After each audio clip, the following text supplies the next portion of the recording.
Նոր զարգացումներ Անդրեաս Ղուկասյանի գործով այս պահին իմ զրուցակիցներն են Կարեն Մեջլումյան, Անդրեաս Ղուկասյանի պաշտպան եւ Անահիտ Հարխանյանը, Անդրեաս Ղուկասյանի կինը, բարև ձեզ, շնորհակալություն մեր հրավերն ընդունելու համար։ Պարոն Մեջլումյան, ի հայտ է եկել նոր վկա, ով է նա եւ ինչ ցուցմունք է տվել։ Նախ ասեմ, որ այն մեղադրանքը, որ առաջադրված էր եւ այն գործողությունները, որ վերագրվում էին Անդրեաս Ղուկասյանին, Արմեն Մարտիրոսյանին, Դավիթ Սանասարյանին, Հովսեփ Խուրշիդյանին, Դավիթ Հովհաննիսյանին տապալվել է։ Տապալվել է, որովհետև մենք կարողացել ենք ներկայացնել այնպիսի օբյեկտիվ ապացույցներ, ինչպիսիք են այդ օրը հուլիսի 29-ին տեղից Սարի թաղից ուղիղ եթերով հեռարձակված տեսանյութեր, այդ թվում Ազատություն ռադիոկայանի։ Ներողություն հեռուստատողներին հիշեցնենք, որ նրանք մեղադրվում են զանգվածային անկարգություններ կազմակերպելու համար հուլիսի 29-ին Սարի թաղում տեղի ունեցած դեպքերի ժամանակ։ Այո, եւ մենք կարողացել ենք ներկայացնել այդ ապացույցները, ներկայացնել նաեւ որոշ լրագրողների եւ այդ գործողություններին մասնակցած, հիմա կասեմ, ներկայաց վկայություններ այն մասին, որ ոչ թե մեր տղաներն են կազմակերպել նման անկարգություններ, այլ եղել են սադրիչներ եւ նրանք ամեն ձևով փորձել են թույլ չտալ, որպեսզի նման գործողություններ կատարվեն, իսկ այդ սադրիչներն են ակնհայտ երևում այդ տեսանյութերից, որ համագործակցում են ոստիկանության հետ։ Այսինքն սրանք օբյեկտիվ ապացույցներ են, որոնք ներկայացրել են եւ գործը տապալված էր։ Սակայն պետք էր ամենայն հավանականությամբ իշխանությանը, որ կալանավորված անձինք շարունակեն մնալ կալանքի տակ, իսկ ովքեր էլ որ կալանքից ազատված են, սակայն քրեական հետապնդումը նրանց նկատմամբ նույնպես շարունակվի։ Ինչ արեցին։ Բերեցին մի վկայի, ճակերտավոր եմ ասում այս վկան, որը նախկինում մի քանի անգամ դատապարտված է խարդախության համար, ապացույցներ փաստաթղթեր կեղծելու համար, խուլիգանության հատկանիշներով քրեական գործել է հարուցվել, սակայն հոգեկան հիվանդության պատճառով, խանգարման պատճառով հարկադիր բուժման է ենթարկվել եւ նա սկսեց ցուցմունք տալ իբր Անդրեաս Ղուկասյանին պետք է գնային եւ գրավեին այդ ամսի 29-ին ՊՊՑ գունդը։ Իմաստը սա էր։ Եվ դա այդ ցուցմունքը հիմք ընդունելով գործը հանձնվում է կարծես թե հատուկ քննչական ծառայությանը եւ միացվում է Սասնա ծառերի գործին, ինչի մասին գլխավոր դատախազության կայքում տեղեկություն է տրամադրվել։ Մենք դեռ չենք ստացվել նման որոշում, բայց կարծում ենք այդպես էլ ցանկանում են անել։ Սա ինչ կբերի։ Այս վկային փորձում են որպես լրացուցիչ ապացույց ներկայացնել, նրա ցուցմունքը կալանքի գործով առաջիկա օրերին պետք է մտնեն կալանքի ժամկետը երկարացնելու։ Նաեւ Սասնա ծառերին կապելով այս գործը փորձում են քրեական հետապնդումը շարունակել։ Բայց ասեմ, որ ամեն դեպքում սա էլ տապալված է, արդեն բացահայտված է այդ վկան, որը նաև առերևույթ հանդիսանում է գործակալը այդ ոստիկանության հետ հարաբերություններում, ինչպես նաև ամեն դեպքում այն գործողությունները, որ պետք է գնային եւ գրավեին այդ ՊՊՑ գունդը ամսի 29-ին կամ մտնեին այնտեղ, դա նույնպես տապալված է, որովհետեւ այդ տեսանյութերով երևում է, որ գալիս են ինչ-որ միտեղ կանգնում, թեև սադրիչները ասում են պետք է գնալ, բայց տղաները անգամ այսպես ձեռքերը լայնացած չեն թողում, որպեսզի գնան, ասում են սադրիչները նրանց հետևից չպետք է գնալ։ Այսինքն փորձում են ինչ-որ կեղծ հիմքերով, շինծու հիմքերով տղաներին պարզապես դոմոկլյան սրուրը նրանց գլխի վերևում պահեն։ Տիկին Հարխանյան, դուք ինչ կասեք այս ամենի առնչությամբ եւ արդյոք տեղյակ եք պարոն Ղուկասյանի դիրքորոշման մասին։ Ամենակարևորը մեր տեսակետը նա է, որ վերջի ամիսների ներկայացված ցուցմունքները եւ սուտ մեղադրանքները մի կողմից երկու ոստիկանների ցուցմունքների հիման վրա եւ երկրորդը նոր Երևան եկած դատված եւ բուժումը անցած հոգեվոր մի անձնավորության ցուցմունքները միանշանակ իշխանությունների կողմից նպատակ են հետապնդում հեռու պահել մեր հայտնի քաղաքական օպոզիցիոն գործիչներին քաղաքական իրավիճակից։ Մենք գիտենք, որ հանրությունը նախապատրաստվում է պարլամենտական ընտրություններին եւ այս պահին ակնհայտ է, որ այսպիսի մեղադրանքները եւ ցուցմունքները նպատակ են հետապնդում, որպեսզի շարունակել այդ նույն քաղաքականությունը եւ նախ մի կողմից անազատության մեջ պահելով, մյուս կողմից կախման մեջ դնելով հայտնի քաղաքական գործիչներին հնարավորություն չտրամադրել մասնակցել պարլամենտական ընտրություններում։ Դա մի կողմից խախտում է անձանց իրավունքները, մյուս կողմից դա փաստացի տապալում է եւ մեծ հարցականի տակ է դնում ազատ ընտրությունները, որին կարծես թե նախապատրաստվում է հիմա հանրությունը եւ խնդիր է առաջանում արդյոք ինչքանով նոր ընտրությունները կլինեն եւ կանցկացվեն համապատասխան մեր սահմանադրությանը։ Այսօր իրոք շատ լուրջ խնդրի առջև է կանգնած ողջ հանրությունը։ Մոտ 10 օր առաջ դուք նաև 20 падգամավորների միջնորդությամբ, օգնությամբ ասամ, մի փաստաթուղթ եք ներկայացրել դատախազություն, որով պահանջվում էր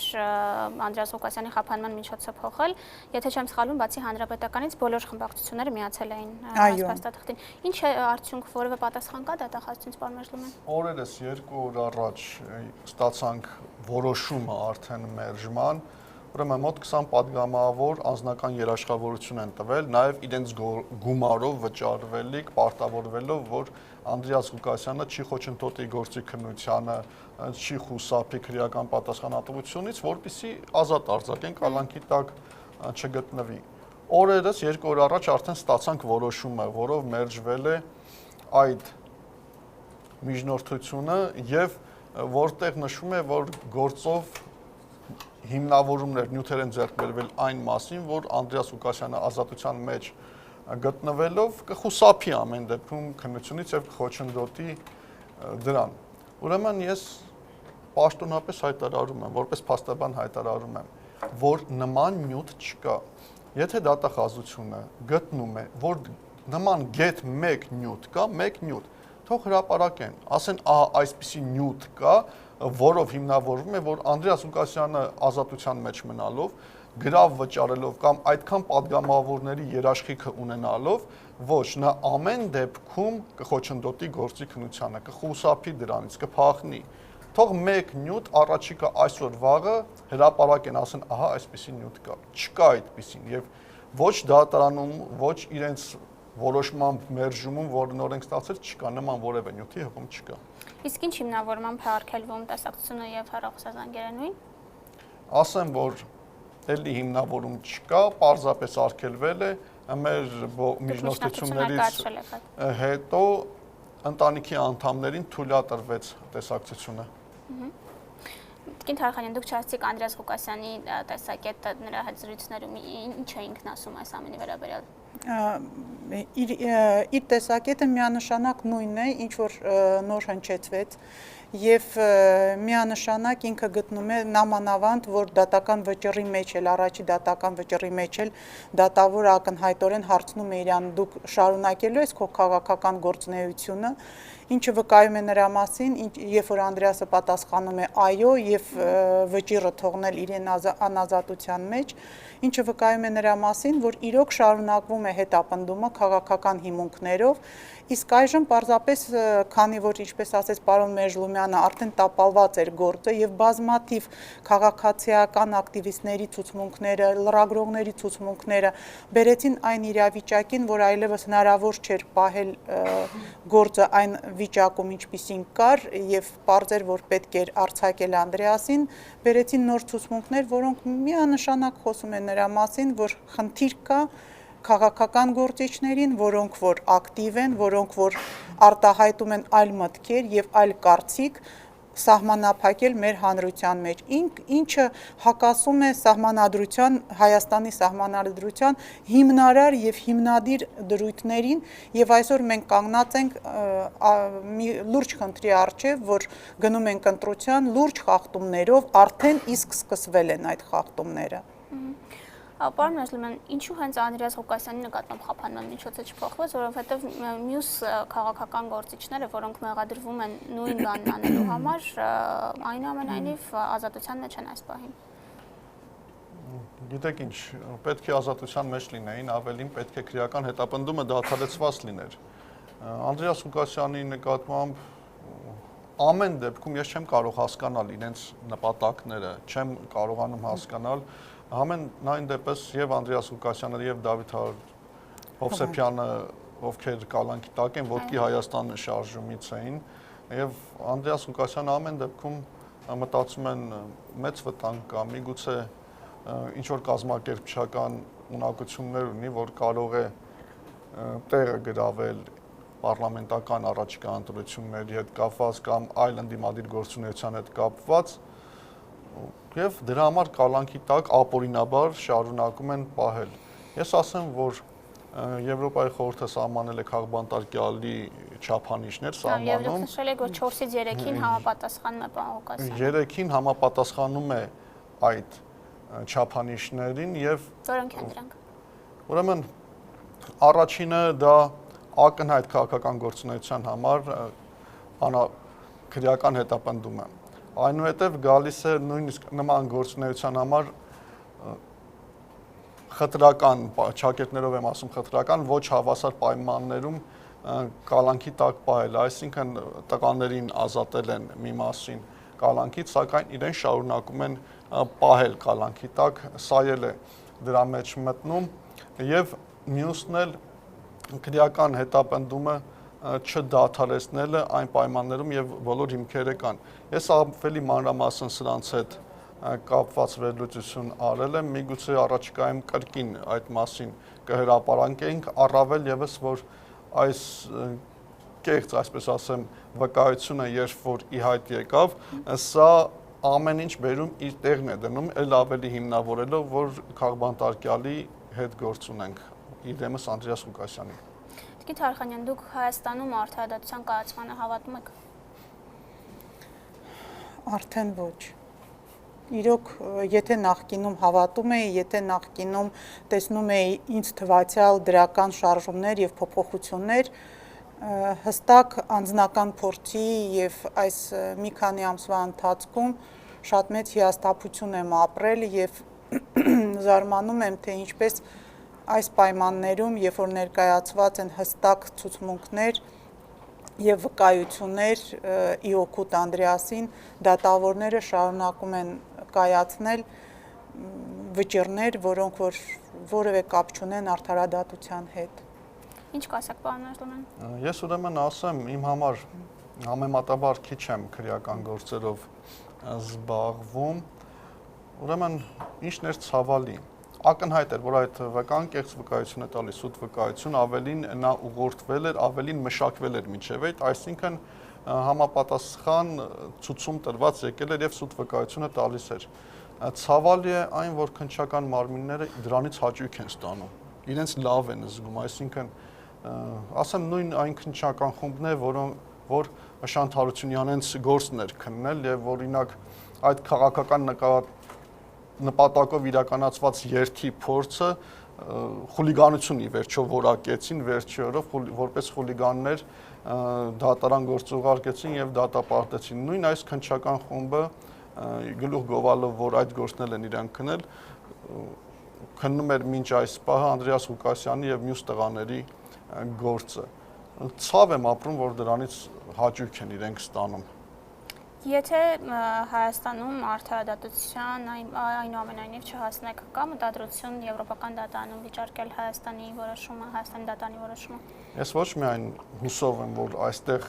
բանը չի հասնի նրան, որ արդարադատություն իրականացվի, այսինքն գործը դատարան չի գնա, այլ հուսով եմ, որ առաջիկայում պետք է գործի վարույթը ընդհանրապես կարճվի։ Բայց այդպեսի հույս ունեք։ Իհարկե, ես ամեն դեպքում կարծում եմ, որ ամեն ինչ վերջացած չի այս երկրում եւ պետք է կարճվի։ Ինչ վերաբերում է Եվրոպական դատարան գնալու, կալանքի գործերով արդեն իսկ գնալու ենք, վճռաբեկ բողոքներ ենք բերել, որոնց պատասխանները դեռ չենք ստացել, եթե մեր բողոքները մերժվեն, բնականաբար արդեն այդ գործերով գնալու ենք։ Եթե քաղաքական այս հետապնդումը, քրեական բնույթ կրող հետապնդումը Անդրեաս Ղուկասյանի նկատմամբ դադարեցվի, այդ մասով այլևս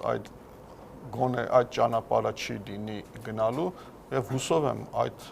առիթը չենք ունենա գնալու։ Իսկ Թարխանյան, դուք ձեզ ապահով զգում եք Հայաստանում այժմ։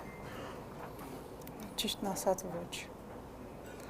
Շատ մտահոգ եմ ամեն անգամ երեխան, երբ որ դուրս է գալիս փողոց, ամեն անգամ լարվում եմ, արգելված է երեխային ժամը 6-ից հետո փողոց դուրս գալ, ես ինքս էլ նույն ձևի լարված եմ, ինչ որ անհանգստություն եւ մշտական զգացմունք, որ քեզ հետևում են, հեռախոսներդ լսվում է, դա շատ մի կողմից նսեմացուցիչ է, մյուս կողմից էլ իրոք անհանգստացնում է ցանկացած անձին, իհարկե, եւ դու գիտես, որ անդադ ուշադրության կենտրոնում ես եւ չգիտես վաղը ինչպիսի որոշում կկայացվի քո հարազատների վերաբերյալ։ Իդեպ մի բան ավելացնեմ սրա հետ կապված, նախաքննական գաղտնիք, քննչական գաղտնիք չեմ կարող բացահայտել, բայց այդ առերեսման ժամանակ, որը տեղի ունեցավ եւ որը բացահայտվեց Անդրեաս Ղուկասյանի հարցերով բացահայտվեց այդ անձի ով լինելը առերեսվողի, շատ մանրամասների տեղեկացանք, որոնք կարող են հերքվել նաեւ գաղտնալսումներով, Անդրեաս Ղուկասյանի հեռախոսային գաղտնալսումներով, որովհետեւ այդ անձը այնպիսի խոսակցություններ էր ասում իբր հեռախոսով, որ չէր կարող նման բան չի եղել պարզապես։ Եվ Անդրեաս Ղուկասյանը վստահություն ունի, որ դեռ 2015 թվականի հուլիս ամսից իր հեռախոսները գաղտնալսվել են։ Եվ ես փաստաբանական հարցմամբ դիմել եմ եւ ԱԱՑ տնօրենին եւ ոստիկանապետին, որ եթե կան այդպիսի գաղտնալսումներ, ապա խնդրում ենք դրանք տրամադրել, որովհետեւ դրանցով էլ պարզ կդառնա, որ այնինչ վերագրվում է, ինչ այդ ցուցմունքով ներկայացվեց իբր Անդրեաս Ղուկասյանի հետ խոսակցությունները նման տեղի ունեցել, կհերքվեն։ Ամենայն դեպս հուսով ենք, որ եթե այդպիսի կան, կտրամադրվեն եւ այդ կեղծ մեղադրանքները կհերքվեն։ Շնորհակալություն։ Իմ զրուցակիցներն էին Անահիտ Թարխանյանն, Անդրեաս Ղուկասյանի կինը եւ Կարեն Մեժլումյանը, նրա փաստաբանը, զրուցում էինք գործի հայտ եկած նոր մանրամասների մասին։ Հիշեցնեմ, Անդրեաս Ղուկասյանը մեղադրվում է հուլիսի 29-ին Սարի թաղում զանգվածային անկարգություններ կազմակերպելու համար։